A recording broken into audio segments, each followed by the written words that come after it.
जय हिंद, जय भारत। अभी हाल ही में आप लोगों ने एक न्यूज़ ये देखी हुई है कि जो हमारे पूर्व सांसद रहे हैं उत्तर प्रदेश में, बृजभूषण शरण सिंह जी, तो उन्होंने क्या किया है कि अखिलेश यादव को लेके कहा है कि वे तो कृष्णवंशी हैं और काफ़ी उनकी तारीफ़ करी है।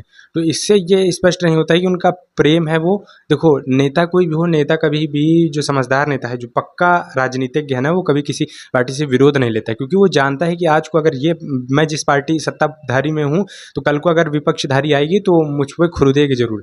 तो इसलिए बहुत से नेता ऐसे हैं, वही नहीं ऐसे बहुत से नेता हैं जो विपक्ष की पार्टी से भी बना के चलते हैं, और नेता कभी किसी का नहीं होता, किसी का भी नहीं। अगर वो सोचे कि सिंह टाइटल लगा है वो ठाकुरों का है, वो ठाकुर का नहीं है। अगर वो सोचता है कि मिश्रा लगा है, पंडित लगा है, वो ब्राह्मण है, तो वो ब्राह्मणों का नहीं। अगर वो सोचता है कि दलित नेता है, दलित नेता नहीं है। आप किसी भी ऐसे नेता के ले लीजिए, वो अपने समाज के नाम पे बनता है कि मैं ठाकुरों का करूँगा, मैं ब्राह्मणों का करूँगा, मैं ओबीसी का करूँगा, मैं SC/ST करूँगा। वो अपना करता है, अपना करता है वो सबसे पहले। चाहे जो एग्जाम्पल आप किसी का भी ले लीजिए, किसी का भी ले लीजिए, चंद्रशेखर रावण का एग्जांपल ले लीजिए। उन्होंने क्या कहा, मैं दलितों की मदद करूँ, क्या मदद करी? कुछ मदद नहीं करी, दलितों को केवल गुमराह किया, उनको केवल कन्वर्जन की ओर आगे बढ़ाया। अब वो खुद ही बढ़ गए हैं, क्योंकि अब वो खुद ही फंसे हैं, क्योंकि वे खुद ही अपने कर्मों से नीच हैं। दूसरों को क्या ही समझदारी देंगे? भगवान पे टिप्पणी करते थे, जब उनके कर्म ही नहीं शुद्ध हैं तो भगवान को समझ कहाँ से पाएंगे?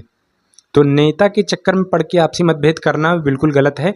पहले मैं भी ऐसे कुछ टाइम पे करता था, लेकिन जब मैं समझदार हुआ, सजग हुआ, तो मैंने समझा कि किसी पार्टी को लेके या किसी पर्टिकुलर आदमी को लेके हमारे थॉट नहीं होने चाहिए। उसके अच्छे और बुरे काम को हमको तारीफ़ और बुराई करना चाहिए। जैसे अब कोई अच्छा काम कर रहा है, वो आज विपक्ष में बैठा है, तो हमको उसकी तारीफ़ करनी चाहिए। और यदि आज कोई सत्ताधारी पार्टी है, अच्छा काम करी, तब हम तारीफ़ करनी चाहिए, और जब वो गलत कर रही है तो हमें उसका खंडन करना चाहिए, खुल के करना चाहिए। अब जैसे अखिलेश यादव जी ने अभी जब वे CM थे यहाँ के, तो उन्होंने सभी बच्चों को लैपटॉप बाँटे थे। उसका खुला समर्थन देना चाहिए हमें।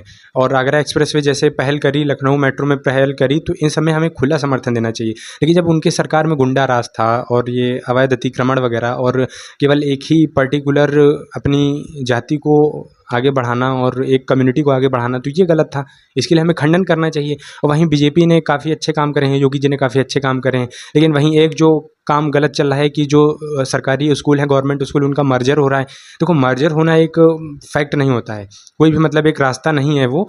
अब सरकार की इसमें निकम्मी कामी ये है कि उस स्कूल को मर्ज करने की बजाय उस पर ध्यान देना चाहिए। आप ऐसे इन्वेस्टिगेशन टीम बैठाइए कि टीचर जा क्यों नहीं रहा, जब वो पगार ले रहा है तो जा क्यों नहीं रहा, टीचर नहीं जा रहा, सस्पेंड करिए। अरे साहब, गरीब बच्चा है, वो इतनी दूर, उसके पास पैसा होता तो दूर के शहर में या दूर के गाँव में जाके प्राइवेट स्कूल में पढ़ रहा होता, वो सरकारी में ना जाता। अगर उसके पास उतना ही वो पैसा होता, वो सक्षम होता। तो इसमें कमी आपकी है। आप इसमें ये देखिए कि जो टीचर नहीं जा रहा उसको उठा के सस्पेंड करिए, जो ईमानदार टीचर है तो उसको आप बैठाइए। और अब जो पढ़ाई का सिलेबस, उसमें आप ईमानदारी इंक्लूड करिए। यहाँ अकबर, बाबर, औरंगजेब, हुमायूं को पढ़ाने से लोग ईमानदार नहीं होने वाले। मॉरल साइंस की तो किताब केवल पैसा बढ़ाने के लिए बेची जाती है। टीचर कहता है कि इसको तो केवल मार्क्स लाने के लिए एक दिन पहले पढ़ लेना। बच्चा जो ट्यूशन पढ़ाने जाओ तो बच्चा कहता है कि भैया सर, इसमें तो कुछ आता ही नहीं है, इसमें तो केवल मैम कहती हैं कि नंबर यूं ही दे देंगे।